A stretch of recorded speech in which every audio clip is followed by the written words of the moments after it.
Hi there, you're talking trash with Nat. Some of you may remember last week I put out the call for a question about waste or recycling in Australia. And Kate from Singleton came back with an absolute cracker. She asked, is it true that all of our recycling is shipped overseas, or is it just a myth? I'm here to tell you today, Kate, it is actually not a myth. Not a myth, busted. It is actually true that we ship a lot of recyclable material overseas for further processing. This processing includes removing a lot of contamination, because when it comes and is processed here, we don't actually process out 100% of the contaminants. A lot of the time, the materials that get shipped overseas are quite contaminated. I don't have any exact figures, but I've done some research and found some rough figures that I think may be helpful, and I'll include the links to the videos where I found these figures in the description below. And so what I want to point out is that even when we sort our recyclables down to particular materials, down to specific types of plastic, the contamination within those bales, which is sort of the bundling up that we do in ready for transport, ends up resulting in somewhere between 2 and 4% contamination. Now, something that has happened recently and that there's a lot of talk about recently, as of January 2018, and that's not actually that recent, but what ended up happening was China said, we're not happy about the fact that we're receiving all of this essentially waste. Material that has a lot of contamination in it, and we're having to landfill or waste energy or whatever the process was they were having to do with that, and it just didn't result in good environmental outcomes. So what they've said is we are happy to take material that is contaminated only up to 0.5%. So if it's below 0.5%, we will take the material. So that basically ends up meaning that the material that China is willing to take has to be pretty much pure. So it has to be ready to be fed straight into the production of new products. Okay, so what happened here in Australia was the EPA went, whoa, okay, we need to make some changes because this completely upends what we're going to have to do. We just don't have the infrastructure to make that work. So what they did was they increased the stockpiling limits, so everyone was storing more of the stuff while they were desperately trying to find places where they could take these materials that were mostly sorted, but they just weren't pure enough yet for producing new products. So they found places in countries like Malaysia, in places like Indonesia and Thailand, and other Asian nations. And that was all good, but we don't have the legal requirements when we're shipping this stuff overseas, because it's not classified as waste, it's classified as a resource really when we're selling it. So, because people are paying for this material, so what ended up happening was that it ended up getting shipped to these companies that they didn't really have all of the appropriate licenses, but the companies here didn't necessarily know that, or I don't believe that they knew that.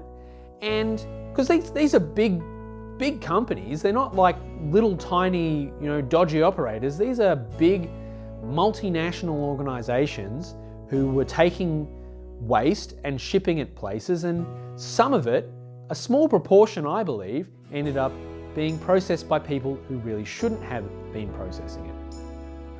And since then, what we've seen in the media is a lot of stuff from the Malaysian government saying, we just don't want any of this stuff anymore. And they're probably going to introduce laws very similar to that of China. Surprise, surprise. So again, it comes back to the Australian people to process their own recycling, which is absolutely what we need to be doing here. And I am really excited about this. I believe in this country that we could recycle a lot more plastic, we could produce a lot more plastic products right here in Australia out of recycled materials, rather than relying on bringing virgin stocks, bringing new materials in, and then eventually that stuff ending up in landfill. So basically what this means is that we need to invest in infrastructure here in this country. And guess what? The technology has existed for quite a number of years, and they've been perfecting it over in Europe. And there's lots of different technologies over in Europe that we're not using here. We've modeled our entire waste levy system on that of Europe, and yet we haven't made the legal changes and made the changes in the perspective of the government of the day to implement the things that they've implemented in Europe to keep stuff out of landfill. This stuff just amazes me, and it gets me so excited because we here have the opportunity to actually be a potential world leader. We don't have any reason to decide that we're going to recycle other than we want to save the environment. For heaven's sake, if the idea of the waste levy in this state, in New South Wales, paying the highest waste levy in Australia, if the idea is to save the environment, let's save the environment. How about that? How about we legislate and make it easier for people to run waste to energy plants, to run recycling plants? Why don't we make it economically viable by taking all of that money that we're taking when we put stuff in landfill and say, this is how we're going to save the environment. Let's actually take all of that money and invest it in infrastructure that's actually going to have the environmental outcomes that we want. Wouldn't that be just a crazy idea? I just think at times the system is a little bit broken. If we want to have a circular economy, i.e. when a material enters into our economic system, when it gets made into some sort of product, why don't we actually aim for it to stay being that sort of product, or at least stay being that sort of material? At the moment, what basically happens is, we put it in the recycling and it goes through a recycling facility and it gets sorted, and some percentage of what we put in there ends up getting recycled. I'm going to put that in inverted commas because I don't believe that taking material and changing it into different products, that at some stage will end up going to landfill because there's no recycling process that can be done to them. So it's great to say, we're recycling and we're going to take this plastic resin stuff and we're going to mix it up with wood, and then we're going to make some sort of construction thing. So what happens at the end of that material's life cycle? What are you going to do with that? Are you just planning that it will never ever have to be thrown out? Do bridges never get dug up? Do products never get destroyed? No, they end up back in landfill, and that is exactly what we don't want. What we want for these materials is that we use them, we put them in our recycling, they go through some sort of recycling process, and then they become the product again. It needs to be a cycle that goes round and round and round. That is my recycling rant for today.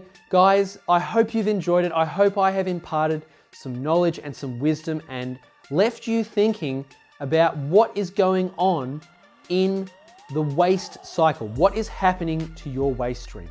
I hope this has left you with some things to think about. This has been Nat from 79 Skips. If you've liked this video, click the like button. If you've got any questions, any comments, or anything that you would like me to follow up on, absolutely whack a comment down below. I would absolutely love to go and answer your question. And if you've enjoyed the video, subscribe to this channel because there will be stacks more of these videos coming out each week. I will be producing a new video for you all. All right, again, I will see you later, guys.